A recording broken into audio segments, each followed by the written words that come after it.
Hola, ¿qué tal? Les doy la más cordial bienvenida a este nuevo episodio de su canal El Librero de Mau. En esta ocasión veremos Europa y la expansión del mundo. Antes de comenzar, les invito a que se suscriban al canal para estar al tanto del contenido que se sube. Comencemos.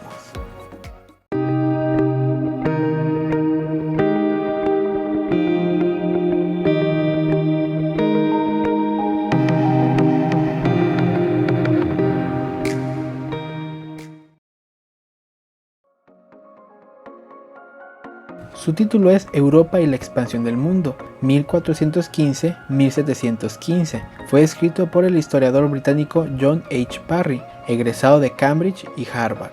La traducción se la debemos a María Teresa Fernández. Fue publicado por primera vez en Inglaterra en 1949 con el título de Europe and a Wider World, 1415-1715, teniendo una tercera edición en 1998. En México sería el Fondo de Cultura Económica quien lo publicaría en 1952 junto con sus demás ediciones. Tiene un total de 301 páginas. La obra forma parte de una colección del fondo conocida como breviarios, correspondiendo a esta ser la número 60. También es de resaltar que el libro es muy bonito e incluso elegante, y es de tamaño perfecto para llevarlo de viaje. La portada me encantó. El libro cuenta con una introducción y está dividido en 11 capítulos, cada uno con un número diferente de subcapítulos. Cierra con un epílogo y posee un índice analítico. Abordaremos cada capítulo dejando de lado las divisiones de subcapítulos para no alargar demasiado el video. Explicaré lo más relevante que encontrarán en cada uno. El autor tiene dos objetivos muy claros: mostrar al lector cuándo y cómo los reinos europeos lograron expandir su influencia en todo el orbe. Conozcamos cómo lo hizo.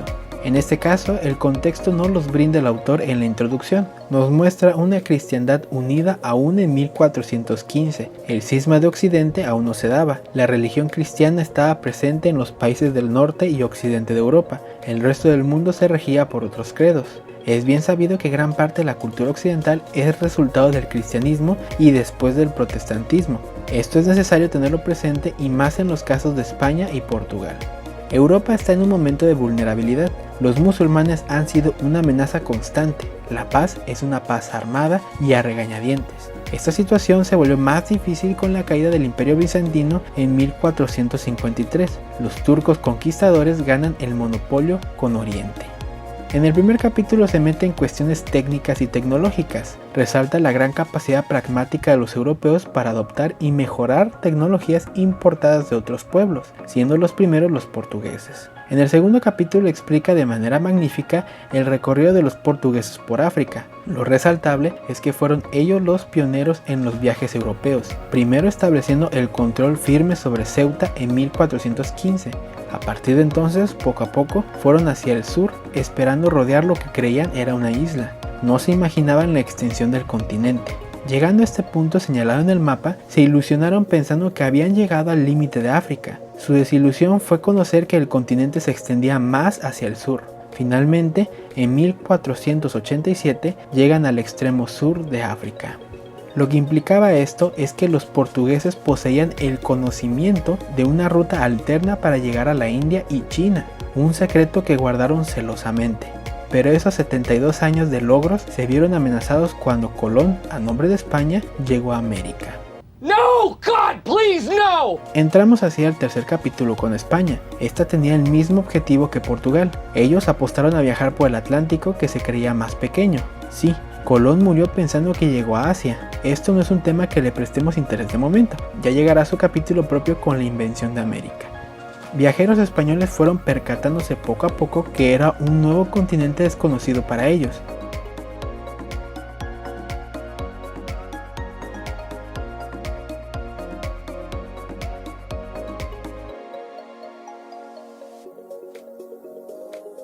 La Tierra Prometida, Paraíso y Nuevo Mundo son algunos nombres que se le dio antes de ser llamado América.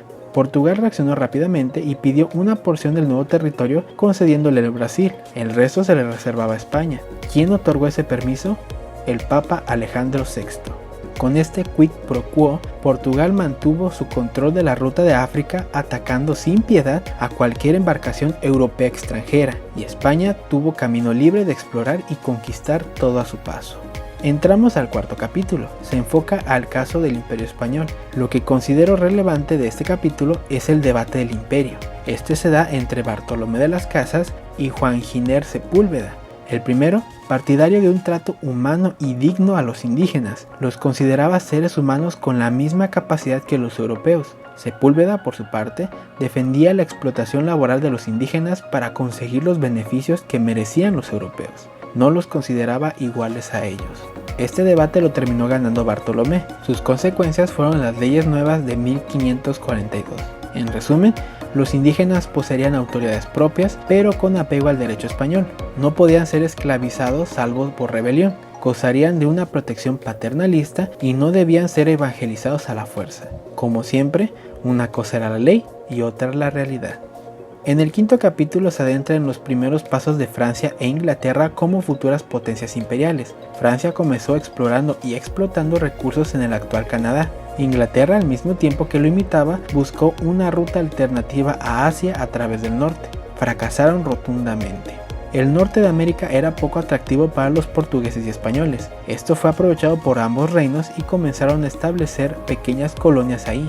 Pieles, madera y pescado fueron los principales productos. En el sexto capítulo se adentra en las peleas entre europeos y los habitantes originarios en Oriente, en la India e Indonesia. Ojo, no llega hasta la conquista de la India por los británicos, pero sienta bien las bases para que lo abordes por tu cuenta. En el caso de la India, por medio de alianzas incómodas entre lugareños y europeos para que estos últimos pudieran establecer fuertes y factorías para las rutas con Europa. Pero, ¿y los árabes? Los europeos los expulsaron de los mares, lograron construir una flota armada lo suficientemente numerosa para defender y conquistar puntos estratégicos. Los árabes debían usar vías terrestres para comerciar. En Indonesia serían los holandeses los más exitosos al lograr un control completo de las islas, expulsando a los portugueses e impidiendo durante la mayor parte del siglo XVII la intromisión de buques europeos. Aborda igual la creación de las diversas compañías de las Indias de Holanda e Inglaterra. En el séptimo capítulo aborda la conformación de las colonias inglesas en Norteamérica y el Caribe. Los ingleses llegaron motivados por la creencia de iniciar una vida mejor, pero convencidos de la inferioridad de los nativos. Por ello, buscaron expandirse usando la fuerza si era necesario. Inglaterra otorgó más libertades que España para que sus colonias sobrevivieran. Para estas fechas, este reino se perfilaba como una potencia marítima emergente. Es por ello que logra arrebatar Jamaica a España en 1655 y alguna de las Antillas Menores sola o con Francia. En el octavo capítulo se aborda mejor lo mencionado de las Antillas Menores. Inglaterra logra conquistar Barbados, Santa Elena y Tortuga, siendo la primera la más importante. Francia por su parte conquistó Martinica. A esto se le suma la aparición de los holandeses en el escenario, conquistando Curazao en 1634. España poco podía hacer para defender sus posesiones. Los piratas y bucaneros hicieron de las suyas ante la incompetencia de los españoles. Los portugueses supieron defender mejor su preciado Brasil. En el noveno capítulo aborda el sistema colonial. Se adentra en cuestiones políticas y mercantiles. Lo que resalta es el crecimiento en Nueva York y Nueva Inglaterra a raíz del comercio en la bahía de Hudson y después por el Mississippi hasta Luisiana. En este último fueron los franceses quienes quisieron crear un imperio, pero fracasaron rotundamente debido a que estos no tenían incentivos ni motivos para arriesgar su vida al otro lado del mar. En el décimo capítulo se adentra más específicamente al caso holandés en Indonesia, principalmente a la manera en que la Compañía Holandesa de las Indias Orientales logró subyugar y reducir a los distintos sultanatos de aquellos lares. Eso sí, los holandeses no tenían interés en convertir a los lugareños al protestantismo, por ello el Islam perduró en estos lugares. Caso similar son los ingleses en Norteamérica. Hubo misiones, pero no tuvieron el apoyo que en comparación España y Portugal sí brindaban a la causa cristiana. En el 11º capítulo cierra con un tema triste en la historia de la humanidad, la esclavitud. Que quede en claro que esta forma de dominio existió en todos lados, ningún continente se salvó. Pero, ¿por qué resalta entonces el esclavismo europeo? Porque fue el más sistemático de todos. Entre los siglos XVI y XVIII, los barcos con personas procedentes de África llegaron sin interrupción a América. Muchos morían en el camino. Era más económico comprar otro esclavo que criarlos, como si fueran ganado. La justificación de esto variaba dependiendo a quién le preguntaras. Los españoles y portugueses mencionaban que no eran súbditos de sus reyes, por ende, no gozaban de los derechos que ellos gozaban. Los ingleses y holandeses simplemente decían que eran negocios. A esto se le suma el racismo marcado, donde no se les veía como seres humanos. Es escalofriante leer este capítulo. Finalmente cerramos con el epílogo. El autor nos muestra el panorama para 1715, una España y Portugal en decadencia, una Holanda que comienza a dar signos de debilidad, una Francia más centrada en cuestiones europeas que coloniales y una Inglaterra pujante que domina los mares y las rutas comerciales.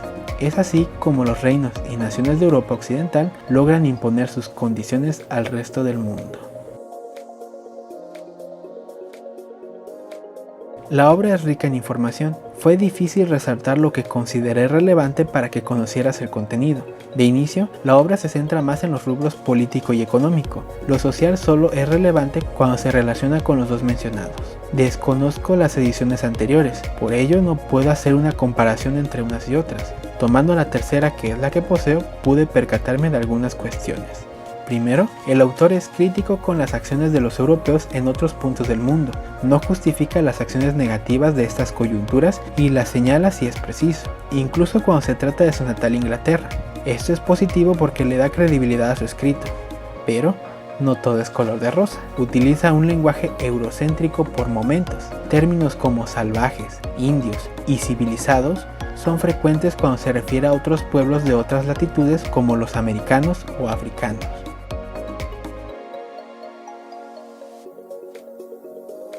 Lo negativo es que no posee mapas, imágenes o cualquier otro apoyo visual para el lector. Tampoco posee notas ni referencias. No es que se lo haya inventado todo, solo que impide al lector poder profundizar o corroborar lo que expone.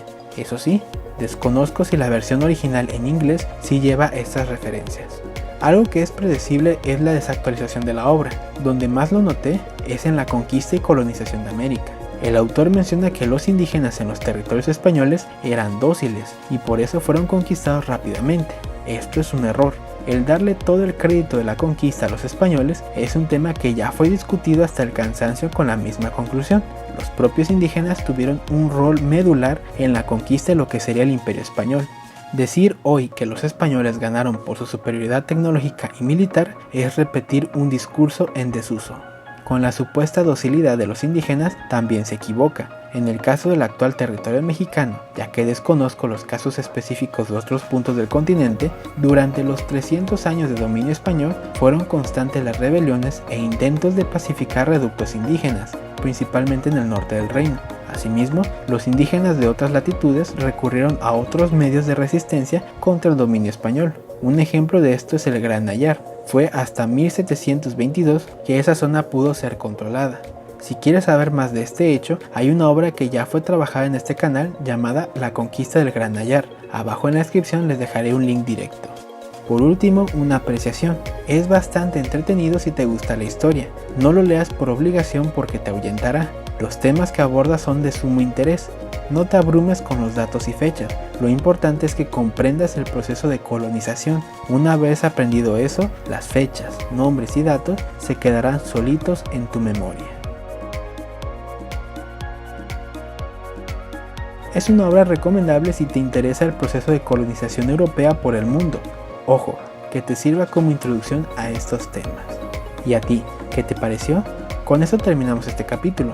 Dale me gusta si te agrada el contenido del canal y no olvides suscribirte para estar al tanto del contenido que se publica. Gracias por tu tiempo y hasta la próxima.